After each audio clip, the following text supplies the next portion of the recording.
தினமலர் ஆன்மீகம் சேனல் நேயர்களுக்கு எனது அன்பு வணக்கம். சாத்திரம் தெளிவோம் நிகழ்ச்சிக்கு உங்களை வரவேற்கிறேன். நம்முடைய இந்து மதத்தில் பல்வேறு விதமான சம்பிரதாயங்கள் இருக்குது. ஒன்றொன்றை பற்றியும் நம்ம ரொம்ப டீட்டெயிலாக அந்த சம்பிரதாயத்தை ஃபாலோ பண்ணக்கூடிய, இந்த சம்பிரதாயத்தை பற்றி எக்ஸ்ப்ளனேஷன் கொடுக்கக்கூடியவர்கள்ட்டேருந்து பலவிதமான விஷயங்களை கேட்டு வீடியோக்களாக நாம் பதிவு செய்து வந்துட்ருக்கோம். அந்த வகையில் சைவ சம்பிரதாயத்தில் ரொம்ப ஒரு முக்கியமான ஒரு அங்கம் இருக்கிறது அப்படின்னு சொன்னால் வீரசைவ மரபு அப்படின்னு சொல்லலாம். வீரசைவ மரபு அப்படிங்கிறது எப்படி தோன்றியது, அதை ஃபாலோ பண்ணுறவங்கலாம் யார், அவங்களுடைய கலாச்சாரம் என்ன, அவங்களுடைய மூல நூல் என்ன, இதை பற்றியெல்லாம் நாம் தெரிஞ்சு கொள்வதற்காக நம்முடைய கேள்விக்கு பதில் சொல்வதற்காக இங்கே இணைந்திருப்பவர் சமூக பணியியல் பேராசிரியர் திரு கனகராஜ் ஈஸ்வரன் அவர்களுக்கு என்னுடைய அன்பு வணக்கம். ஐயாவை பற்றி சொல்ல வேண்டுமென்றால் அவர் வீரசைவத்தை ஃபாலோ பண்ணக்கூடியவர் அப்படிங்கிறனால அதில் பலவிதமான நுட்பமான விஷயங்களே ஆராய்ச்சி செய்தவரும் கூட. அதனால் நம்முடைய கேள்விகளுக்கு பதில் சொல்வதற்கு ஒரு மிகவும் பொருத்தமானவர் என்று அவரை நம்ம அழைச்சிருக்கோம். ஐயாவுக்கு என்னுடைய வணக்கம். ஐயா வணக்கம். வணக்கம் வணக்கம் விஷ்ணு. முதலாவதாக வீரசைவம் அப்படிங்கிற விஷயத்துக்குள்ளே போகிறதுக்கு முன்பாக சைவம் அப்படின்னா என்ன, சைவம் அப்படிங்கிற சொல்லுக்கு என்ன பொருள், பலவிதமான சைவ சம்பிரதாயங்கள் இருக்குது, அதை பற்றியெல்லாம் கொஞ்சம் சுருக்கமாக சொன்னால் நல்லாயிருக்கும். அதாவது சைவம் அப்படிங்கிறது ஒரு சமயம். சமயம் அப்படின்னு சொன்னா சம்பந்தம், சிவனோடு சம்பந்தம். சைவம் சொன்னா சிவனோடு சம்பந்தம். அதாவது சிவனுக்கும் ஜீவனுக்கும் அனாதியான சம்பந்தம் இருக்கு. அப்ப ஆத்மாவுக்கும் பரமாத்மாவுக்கும் ஒரு அனாதியான சம்பந்தம் இருக்கு. அந்த இப்ப இருக்கிற நிலையிலிருந்து அந்த இறைவனுடைய இதுக்கு போகணும். எல்லா சமயங்களும், நம்முடைய பாரத நாட்டில் இருக்கக்கூடிய எல்லா சமயங்களும் என்ன சொல்லுதுன்னு சொன்னா, ஆத்மா பரமாத்மா இருக்குது. பரமாத்மா அப்படிங்கிறது சைவர்களை பொறுத்தளவு சிவன்.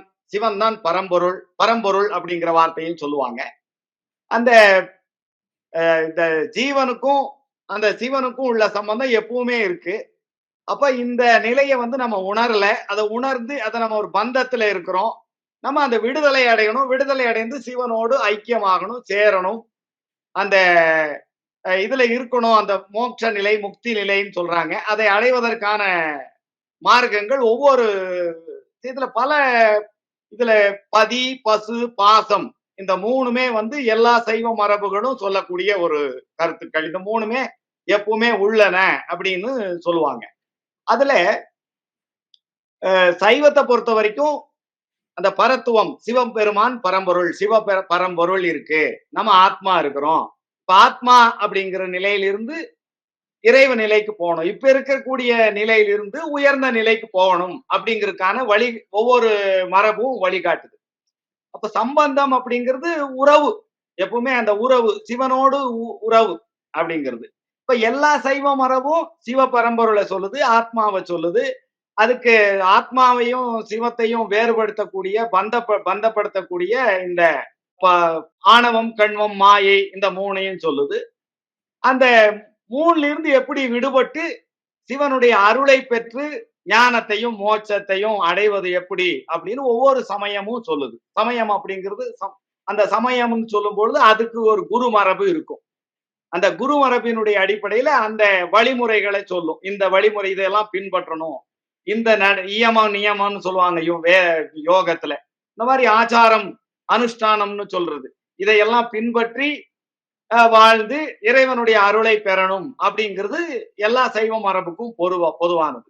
அது சைவம் அப்படின்னு சொன்னா சிவனோடு சம்பந்தம். அத்வித வெண்பாவுல ஆதி சிவபிரகாச சுவாமிகள் சைவம் என்பது சிவனோடு சம்பந்தம். அப்ப அந்த சம்பந்தத்துல இப்ப நீங்க எடுத்தீங்கன்னா, சம்பந்தம் நமக்கும் ஆண்டவனுக்கும் உள்ள உறவு என்ன, அதாவது எப்பவுமே உள்ள உறவு என்னன்னா ஆண்டான் அடிமை, இப்படி ஒரு சம்பிரதாயம் சொல்லும். பெற்றோர்கள் குழந்தைகள், தாய் சேய், தந்தை மகன் மகள், கணவன் மனைவி, சதி பதி, தாசிய மார்க்கம்னு சொல்றது, அதாவது வாத்சல்ய பாவம் சொல்றது. அந்த பாவம் அப்படின்னு வைஷ்ணவத்துல பாவம் சொல்லுவாங்க, மதுர பாவம், கணவன் மனைவி. அப்படி இந்த உறவு ஒவ்வொரு சம்பிரதாயமும், சைவத்திலே இருக்கக்கூடிய சம்பிரதாயமும் வேற வேற மாதிரி உங்களுக்கு அவங்களுடைய அந்த சம்பிரதாயத்தினுடைய புரிதல் இருக்கு. அப்போ பல்வேறு சம்பிரதாயங்கள் இருக்கு. அப்ப அந்த இறைவனை அடையக்கூடிய வழிகள் நீங்க கேட்டீங்கன்னு சொன்னா, சைவத்தை பொறுத்தளவு சரியை, கிரியை, யோகம், ஞானம். அப்ப இந்த 4 வந்து மறுபடியும் 4ஆல அதே 4ஆல பெருக்கினா சரியையில் சரியை, சரியையில் கிரியை, சரியையில் யோகம், சரியையில் ஞானம். இப்படி இப்ப 4 இன்டு 4 அப்ப 16 நிலைகள், 16 வழிகள அது வந்து உங்களுக்கு பிரியும். அந்த நிலையாவும் சொல்லலாம். சரியிலிருந்து ஞானம் வரும்போது அப்படி சொல்லலாம். இது காம்பினேஷன்ஸ், இதனுடைய காம்பினேஷன்ஸ் வேற மாதிரி இருக்கும். அப்படி பல்வேறு சைவ மரபுகள், அந்த வழிமுறைகள், அவர்களுடைய புரிதல், எந்த உறவு சிவனுக்கும் ஆன்மாவுக்கும் உள்ள உறவு என்ன, அந்த அந்த நிலை அது எந்த உறவா இருந்தாலும் அல்டிமேட்லி அந்த இறுதியாக அடையக்கூடியது என்னென்ன, சேர்தல், ஒன்னும் சிவத்தோடு இருக்கிறது. அதுதான் சாலோகம், சாமீபம், சாரூபம், சாயுஜ்யம் அப்படின்னு முக்தி நிலைகள் சொல்லப்படும். இப்போ ஒவ்வொரு சம்பிரதாயமும் இந்த ஆத்மாவானது அல்லது இந்த ஜீவனானது எந்த நிலையில் இருக்கு, இதுக்கும் இறைவனுக்கும் உள்ள எப்போதும் உள்ள சம்பந்தம் இப்ப இருக்கிற நிலையிலிருந்து அந்த உயர்ந்த உண்மையான நிலைக்கு, அதாவது மேலான நிலைக்கு, உயர்ந்த நிலைக்கு அடையணும் அப்படிங்கிறது ஒவ்வொரு சமய மரபும் சொல்லுது. அப்ப அப்படி பார்க்கும்போது நீங்க பாத்தீங்கன்னா சைவத்தினுடைய தத்துவ மரபுகள், ஒவ்வொரு மரபுக்கும் தத்துவவியல் இருக்குது, மெய்யியல் இருக்குது, காஸ்மாலஜின்னு சொல்றோம் இன்னைக்கு, அண்டவியல் அது இருக்கு. அதனுடைய புரிதல், பிரபஞ்சம் அப்படிங்கிறது என்ன, அதுல இறைவன் யாரு, ஆத்மா யாரு, ஆத்மாவுக்கு இறைவன் உள்ள உறவு, இது எப்படி இந்த பந்த நிலையில் இருந்து மோட்ச நிலைக்கு எப்படி போறது, எல்லா சமயம் நம்முடைய தத்துவ மரபுகள், சமய மரபுகள் எல்லாமே இதை பத்தி பேசுது. அதுல சைவத்தை பொறுத்த வரைக்கும் பழமையான மரபு இருக்கிறதுல சொல்லப்படுவது பாசுபதம் சொல்றது. லகுலீச பகவான் அவர் தான் அதனுடைய முதல் குரு. அந்த மரபு இப்ப அந்த மரபு வந்து இன்னைக்கு வந்து அவ்வளவு செழிப்பா இல்லை. குஜராத், சௌராஷ்டிரா அந்த பகுதியில் இருந்து அந்த அந்த லிங்கத்துல தோன்றி சைவ ஸ்தாபனம் இந்தியா பல்வேறு பகுதிகளில் பரப்பி அதுக்கு மறுபடியும் அதே லிங்கத்துல போய் பாசுபத லிங்கத்துல அவர் ஐக்கியமானார். அந்த மரபு பாசுபத சைவம், அதாவது பதி பசு ரெண்டு, எப்பவுமே அது ரெண்டு தனி அப்படின்னு சொல்லக்கூடிய இந்த துவைதம் மாதிரியான ஒரு சைவ மரபு, அது முதல். அதுக்கப்புறம் பாத்தீங்கன்னா விசிஷ்டாத்வைதம், விசிஷ்டாத்வைதம் மாதிரி இருக்கக்கூடிய சிவாத்வைதம், அந்த மரபு ஸ்ரீகண்டாச்சாரியாருடைய சைவ மரபு. அதுக்கப்புறம் பாத்தீங்கன்னு சொன்னா காஷ்மீர சைவம், காஷ்மீர சைவம் அது பெரிய திரிகான்னு சொல்லக்கூடிய மரபு. அது பெரிய ஒரு உங்களுக்கு எல்லாமே இங்க பிரபஞ்சத்தில் இருக்கிறது எல்லாமே சிவனுடைய வெளிப்பாடு தான் அப்படின்னு சொல்லக்கூடியது, ஸ்பந்தா அப்படின்னு சொல்லுவாங்க. அது வந்து சிவன் தான், சிவபெருமானுடைய வெளிப்பாடு தான் எல்லாமே. நாமும் கூட எல்லாமே சிவம் தான், நம்ம உணர்வுக்கான வழி. அப்ப அந்த ஆல்மோஸ்ட் அத்வைதம் மாதிரி தான் வரும். ஆனா என்ன, அத்வைதம் மாயை அப்படிங்கிற ஒரு கோட்பாடை பயன்படுத்தும். ஆனா காஷ்மீர் சைவம் மாயை இல்லை, இது எல்லாமே உண்மையானதுதான் அப்படின்னு சொல்லும் காஷ்மீர சைவம். அதுக்கப்புறம் இந்த வீரசைவம் அப்படிங்கிற மரபு, வீரசைவம் அப்படிங்கிற மரபு சிவாத்வைதிகள்லயும் வீரசைவர்கள் இருக்கிறாங்க. அதே மாதிரி வந்து பாத்தீங்கன்னா இந்த காஷ்மீர சைவம், இந்த லிங்காயத் மரபுன்னு சொல்லி ஒண்ணு இருக்கு, அதுலயும் கொஞ்சம் அத்வைதம் மாதிரி இருக்கும், ஆனா காஷ்மீர் சைவத்துக்கு ரொம்ப நெருக்கமா இருக்கும். இப்ப இந்த மரபு, இன்னைக்கு இருக்கக்கூடிய மரபுகள் வாசுபதம், சிவாத்வைதம், காஷ்மீர சைவம், வீர சைவம், இந்த மரபுகள் தான் இன்னைக்கு. அதே மாதிரி தமிழ்நாட்டில் இருக்கக்கூடிய சைவ சித்தாந்த மரபு, இது ஒரு பெரிய மரபு. இப்படி பல மரபுகள் இந்த நாட்டுல இன்னும் இருக்கு, சிறப்பா இருக்குது, எல்லாமே உயிர்ப்போட இருக்கு. அதனுடைய நிறுவனங்கள், அமைப்புகள், வழிபாட்டு முறைகள் எல்லாம் சிறப்பா நடந்துட்டு இருக்கு.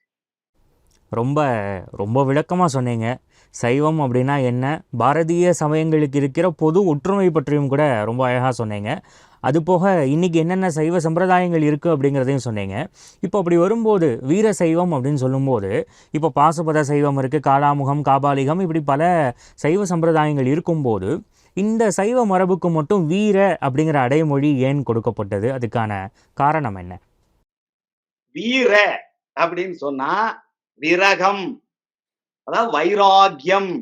இந்த வைராக்கியம் அப்படிங்கிற கருத்து ஒரு முக்கியமான கருத்து. வைராக்கியம் அப்படிங்கிறது தீவிரமான பற்று, அந்த சிவபக்தி, விவேகம் எல்லா சைவருக்கும் உண்டு, விவேகம் எல்லா சைவருக்கும் உண்டு. ஆனா வீரசைவருக்கு வைராக்கியம் இருக்கும். அந்த வைராக்கியம் என்ன அப்படின்னு சொன்னீங்கன்னா, அந்த இஷ்டலிங்கத்தை எப்போதுமே அணிந்து கொண்டே இருக்கக்கூடியது. இஷ்டலிங்கத்துக்கு இமைப்பொழுதும் என் நெஞ்சில் நீங்காதான் தாழ்வாழ்க உடலிடம் கொண்டாய் யானிலன் இதற்கோர் கைமாறே அப்படிம்பார். இந்த உடலே வந்து கோயில், உள்ளமே பெருங்கோயில் ஊனுடம் ஆலயம். அப்ப உள்ளம் பெருங்கோயில் ஊனுடம்பு ஆலயம். இந்த வீரசைவத்தினுடைய அடிப்படையான தத்துவம் என்ன, கருத்து அர்த்தம் சொன்னா எப்போதும் சுவாமியோடவே இருக்கிறது. இஷ்டலிங்கத்தை தாரணம் பண்ணிட்டு அந்த இஷ்டலிங்கத்தோடவே எப்போதும் இணைந்திருத்தல், லிங்காங்க சாமரஸ்யம்னு சொல்றது. இந்த லிங்கம் வந்து இந்த இது வந்து அங்கம். இந்த நம்ம இருக்கிறோமே அதா ஜீவன் அப்படிங்கிறது அங்கம். அந்த சிவம் பரசிவம் அப்படிங்கிறது கூடியது மகாலிங்கம், அது லிங்கம். அந்த அங்கத்தினுடைய உயிர் லிங்கம். அந்த லிங்கம்னா எப்பவுமே இருக்கக்கூடிய இறை. அந்த லிங்கத்துக்குள்ளதான் நம்ம இருக்கிறோம். இந்த பிரபஞ்சம் வந்து லிங்கத்துக்குள்ள இருக்குது. அந்த நமக்குள்ளேயும் அந்த அந்த லிங்கமானது நமக்குள்ளே இருக்கு. இப்ப வெளியில உடல், ஸ்தூல உடல், சூக்ஷ்ம உடல், காரண உடல், 3 உடல் சொல்லுவோம். அதுல ஸ்தூல இஷ்டலிங்க, பிராணலிங்க, பாவலிங்க 3 லிங்கம் இருக்குது. பாவத்துல உள்ள நமக்குள்ள லிங்கம் இருக்குது, பிராணனுக்குள்ள லிங்கம் இருக்கு. இந்த ஸ்தூலத்துக்கு மேல ஒரு லிங்கம் அணியும் போது இந்த லிங்கமானது அந்த மகாலிங்கத்தை வந்து எல்லா லிங்கத்தோட வந்து நம்ம அதை சாமரஸ்யத்தை நமக்கு நினைவூட்டுது. எப்பவுமே அதை அணிந்துட்டு இருக்கிறதுனால சுவாமி கூடவே சதா சர்வ காலம் இருக்கிறோம். அப்ப லிங்கதாரி சதா சுச்சி நிஜலிங்க மனோகரக. அப்ப யாரெல்லாம் வந்து லிங்கத்தை அணிஞ்சுக்கிறாங்களோ, இந்த தீட்சை பெற்று இஷ்டலிங்கத்தை தாரணம் பண்ணி இஷ்டலிங்கத்தை கரஸ்தலத்துல வச்சு பூஜை பண்றாங்களோ அவங்களே லிங்கமா மாறிடுறாங்க. இதே இந்த பாடி, இந்த உடல் வந்து உள்ளமே பெருங்கோயில் ஊனுடம் ஆலயம். அந்த ஆலயத்துல லிங்கம் இருக்கிறதுனால இது கோயிலா மாறிடுது.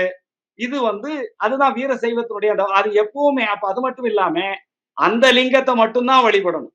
அந்த லிங்கம் அப்படியே வேற ஸ்தாவர லிங்கங்களை எல்லாம் வழிபட்டா கூட எல்லா லிங்கங்களையும் காட்டிலும் தமக்கு குருவால் அளிக்கப்பட்டிருக்கிற இஷ்டலிங்கம் தான் உயர்வானது. இது எல்லா தீர்த்தங்களை விடவும் இந்த குரு லிங்க ஜங்கம பாதோதகம் மேலானது. இப்படிங்கிற ஒரு வைராகிய நிலையில இருக்கிறதுனால இந்த சைவர்களுக்கு வீரசைவர் அப்படின்னு பெயர். அதுவும் போக என்னன்னா, வீர அப்படின்னா ஞான அப்படின்னு அர்த்தம். இப்ப சரியையில் கிரியைங்கிற மாதிரி வீரசைவர்களாக தீட்சை எடுக்கிறவர்கள் ஆரம்பத்திலேயே வந்து பாத்தீங்கன்னா ஞானத்தில் கிரியை. நம்ம தீட்சை வாங்கி லிங்க பூஜை பண்ண ஆரம்பிக்கும் போது ஞானத்தில் கிரியையில நம்ம ஆரம்பிக்கிறோம். அப்ப அந்த வைராக்கியம், அந்த ஞானம். அப்ப இன்னொரு வைராக்கியம், இந்த வைராக்கியத்துல இன்னொரு முக்கியமான விஷயம் என்னன்னா, வீரசைவர்கள் நித்தியம் சிவ பூஜை செய்கிறோம். அப்படி பூஜை செய்கின்ற பொழுது எந்த வேண்டுதல்களையும் மோட்சத்தை கூட வீரசைவர்கள் இறைவனிடத்தில் வேண்டுவதில்லை. அதுதான் வைராக்கியம். ஆகவே வீரசைவம் அப்படிங்கிறதுக்கான டெஃபனிஷன் ரொம்ப அழகாக சொன்னீங்க. இன்னும் வீரசைவம் பற்றி நமக்கு பல கேள்விகள் இருக்குது. அதையெல்லாம் அடுத்தடுத்த பகுதிகளில் தொடருவோம். அதுவரை நன்றி, வணக்கம்.